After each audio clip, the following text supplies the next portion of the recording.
2 gün önce duyurusu yapıldı. Kadın ve Anayasa Komisyonu oluşturuldu. Önümüzdeki süreçte yoğun bir çalışmanız olacak. Hemen şuradan başlayalım. Neden ihtiyaç duyuldu bu komisyona, ihtiyaçtı bu komisyon?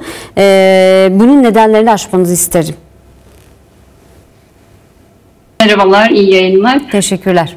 Aslında son yıldır kadınlar olarak bu yürütülen toplumsal, kültürel, tüm farklı yapılaşmaların açığa çıkardığı şiddetin tanıklığını gördük ve aslında bunun barış inşasının kadınlar öncülüğünde kazanımlarında nasıl bir yol elde edileceğini de görmüş olduk. Bu sebeple kadınlar olarak barış süreçlerine her zaman kurduğumuz güçlü köklü ittifaklarla elde ettiğimiz değişim dönüşümlerle bu sürecin de yeni bir toplumsal sözleşmeye ihtiyacı olduğunu ve bunun aslında biliyorsunuz komisyonda sadece 9 kadın yer alıyor ve bu 9 kadının bizlerin desteğine de ihtiyaç var. Aslında birlikte yeniden orada sözümüzü daha güçlü de kurmamız gerekiyor. Orada sadece bir komisyonun kurulmasıyla birlikte elbette süreç tamamlanmış değil. Israrlı,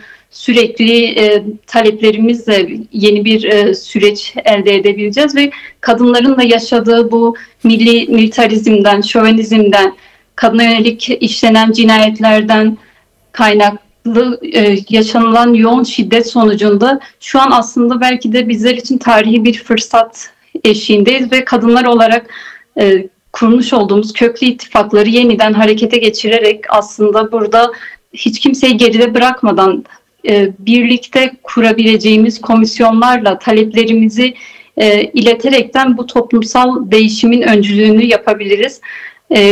Burada mevcut kadına yönelik işlenen cinayetler, her gün kadınlar katlediliyor ve bunun bir sistem eliyle olduğunu söylüyoruz. Yani 40 yıldır yaşanan çatışma sürecinde kadınlar ana dilleri yasaklandı. Kadınlar çok fazla şiddete de maruz kaldı ve toplumsal barışı inşa etmekten hiçbir zaman geri durmadı. Her zaman da öncüsü oldu.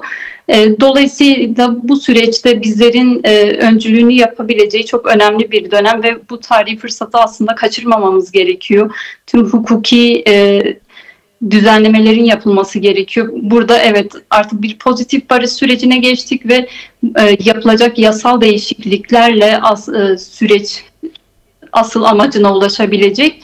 Bu noktada bizler de kadınlar olarak sözümüzü tam buradan kurmak istedik aslında. Kadınların talepleriyle burada terörle mücadele kanununun aslında kaldırılması, İstanbul Sözleşmesi'ne geri dönülmesi, başta hasta tutsakları olmak üzere siyasi tutsakların özgürlüğünün elde edilmesi gibi taleplerimiz var ve bu taleplerimizi Tevbe Rejinen Azat olarak Türkiye Kadın Hareketi ile de aslında tüm kadınlarla ortaklaştırıyoruz. Bu zeminden sözümüzü kuruyoruz. Bu anlamda çalışmalarımızı daha fazla genişletmeyi düşünüyoruz. Komisyonun aslında temel amacı zaten evet bir komisyon var, bu çalışmaları yürütüyor. Hem kadın odaklı, kadın perspektifinden hukuku yorumlamak, onun üzerinden bizim kadın özgün ihtiyaçlarımızı, sadece kadın özgün değil, genel ihtiyaçların da aslında kadın perspektifiyle değerlendirildiği bir süreçte bunun barışın toplumsallaşabilmesini de amaçlıyoruz. Çünkü biliyorsunuz barış süreci sadece güvenlik kaygılarıyla konuşulabilecek, belli zeminlerde konuşulabilecek bir süreyle başarılı olamayacak. 10 yıl önce yaşanan süreçte yani ne kadar toplumsallaşabilirse bizim o kadar sonuç alma ihtimalimiz doğacak ve bunun tüm kadın hareketlerinin dahil olması gerekiyor. Feminist kadın hareketinin, Kürt kadın hareketinin, LGBTİ hareketinin, tüm kadın hareketlerinin bir araya gelerek ortaklaştırdığı bir anayasa fikrini ortaya koymak bile aslında süreci geliştiren bir yön olacaktır.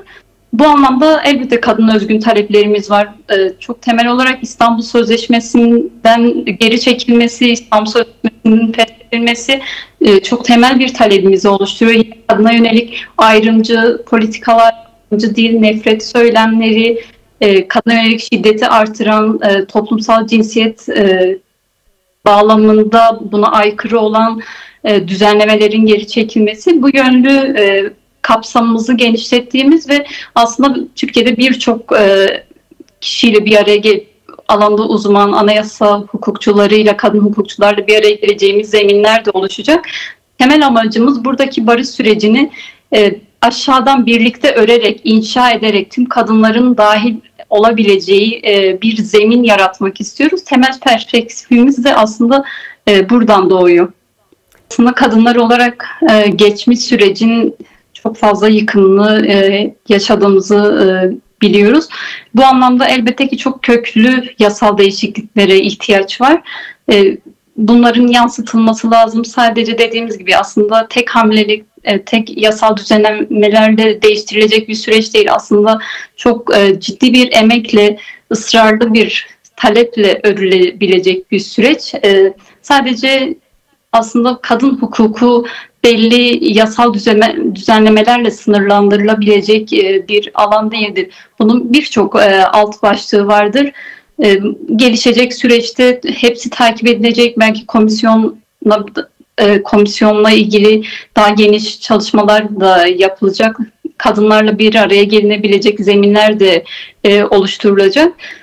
Bu kadın bakış açısının aslında mevcut erkek olarak gördüğümüz meclis bünyesinde kurulan erkeklerin sözünü daha çok kurduğu zemine aslında bir müdahale girişimimiz aynı zamanda komisyon. Orada kadınların daha fazla sözünü söyleyebileceği, aslında yani Türkiye'deki mevcut sistemsel sorunun kadına yükletilen rolle, kadını tüm politikaların dışında tutarak halen işte yeni bir sürece giriyoruz. Yeni bir yasal düzenleme ihtiyacı açığa çıkmışken aslında buraya sadece 9 kadının alınması da bize yine de bu zihniyetin açığa çıktığını gösteriyor. Daha fazla bir emek vermemiz gerekiyor. Bu anlamda daha çok sözümüzü kurabileceğimiz zeminler de yaratmamız lazım. Kadınlar olarak köklü ittifaklarımız var. Bunları da geliştirerek aslında hukukun kadın bakış açısıyla yeniden kurulabileceği bir zeminde o açılabilen küçük bir aralık dahi olsa oradan girerek sözümüzü kurmamız gerekiyor ve geliştirmemiz de gerekiyor. Bu anlamda komisyon da çalışmalarına devam edecek, daha kapsayıcı, Türkiye'deki tüm halkları, aslında Türkiye'deki farklı etnik, farklı cinsel yönelim, cinsel kimlik taşıyan tüm kadınları, tüm insanları barındıran emekçi kadını, işçi kadını, bu anlamda hayatın farklı bir zemininde öğrenci olan kadınların her anlamda sözünü kurabileceği bir zemin yaratmamız gerekiyor. Böyle aslında zaten toplumsallaşabilecektir. Herkesin kendini görebileceği bir zeminin oluşmasıyla bir süreç devam edecektir. Bu yönlü çalışmalarımız da devam edecek.